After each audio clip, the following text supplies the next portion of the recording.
जह्नी मध्य आपण बनई पारे एमती गोटे सुआदिया रेसिपी आउ जोटा कि बिना पियाज रसुन रे आपण पर्वपर्वाणी रे खाई पारिबे आउ एमिति गरम भात पखाळ भातर मध्य खाई पारिबे। चलंतु भिडियोटी संपूर्ण भावे देखिबा। नमस्कार दर्शक बंधु, मो चैनल को अनेक अनेक स्वागत। प्रथमे मु एटा होची मसला नवा, कारण जेहेतु आमे पियाज रसुन पकेइबानी तो सेति मु नेइची गोटे चामच जीरा, गोटे चामच गोटा धनिया, टिके मेथी आउ माने आपण राग हिसाब रे गोलमरिच आपण देखि नेबे। गोटे चामच धला राशि, गोटे चामच भजा बादाम आउ 2 चामच नड़िया आउ राग अनुसार सुखिला लंका मु नेइछि 2टा। सेइटा आपण कम अधिका करि परिबे। आउ कंचा लंका मध्ये चाहिले आपण पकेइ परिबे।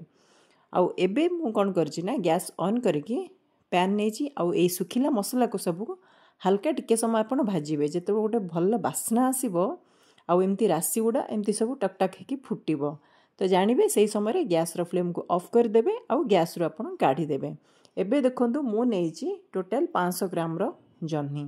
आउ जह्नी जदि आपण कोलिया जह्नी नउचंदी ताहाले आपणकर बहुत जल्दी हे जिवो आउ भल मध्ये लागिवो। जदि टिक्की आपणकर माने रही जाईछि, सुखी जाईछि किंबा बुढ़ा जह्नी हेइछि ताहाले ना ताको टिके टाइम लागिवो आपणकर सिजिवा पई।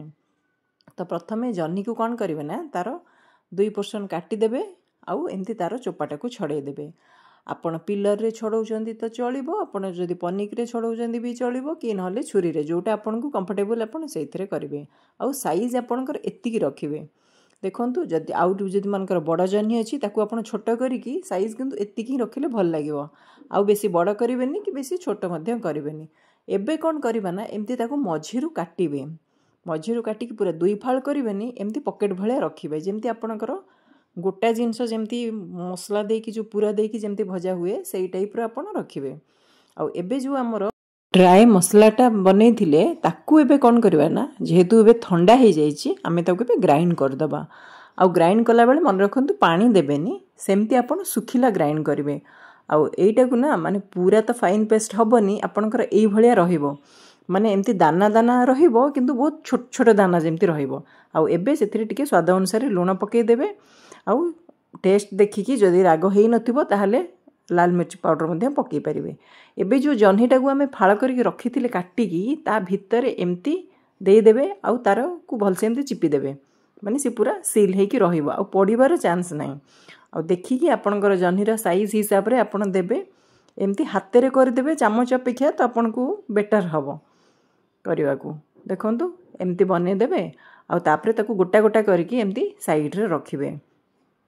एटा खाइबा को एत्ते भल लागे ना सतरे। आपण जदि खाइबे, जदि केबे बनै की खाउचंती माने आपण 2टा जाकर 4टा तो निहाती भाबे खाइबे। आउ एइटा को ना केही केही लोक परोटा सहित मध्य खाआंती।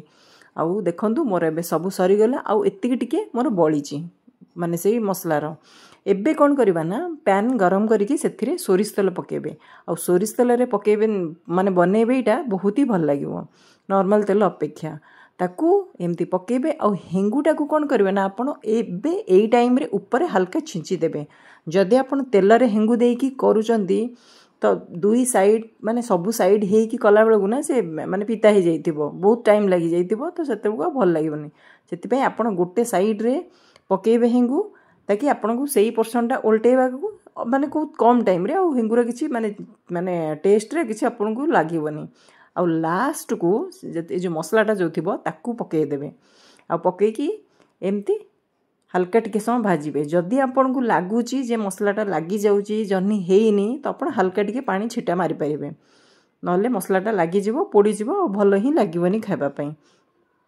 आउ जह्नीटारू जो पानीटा बाहरिबो सेई पानी रे आपणकर मसला सहित जह्नी पूरा एमती पतपतिया हेकी बहुत ही बढ़िया लागिबो और बहुत ही सिजिकी पूरा टेस्ट रे तो मु कहिबे आपण को पूरा एकदम रसीला रसीला जह्नी एई टाइप रो माने बहुत ही भल लागिवो।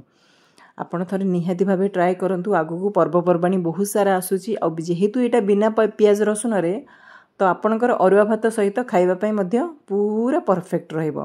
देखंतु बहुत ही पूरा सॉफ्ट हेची आ सब साइड रु आपण को भाजीबा को पड़िबो। वीडियोटी जदि आपन को भल लागुथे प्लीज लाइक करिवे, शेयर करिवे, चैनल रे नुआ थिले सब्सक्राइब करबा को ढेर सारा अनुरोध। आ आपन को मोर एटा अनुरोध रहिला आपण निहाती भाबे बनांतु, निजे खांतु, घरे समस्त को खुआंतु। केमती हैला मते जणेबे। देखा हबो नेक्स्ट वीडियो रे। रहुची नमस्कार, जय जगन्नाथ।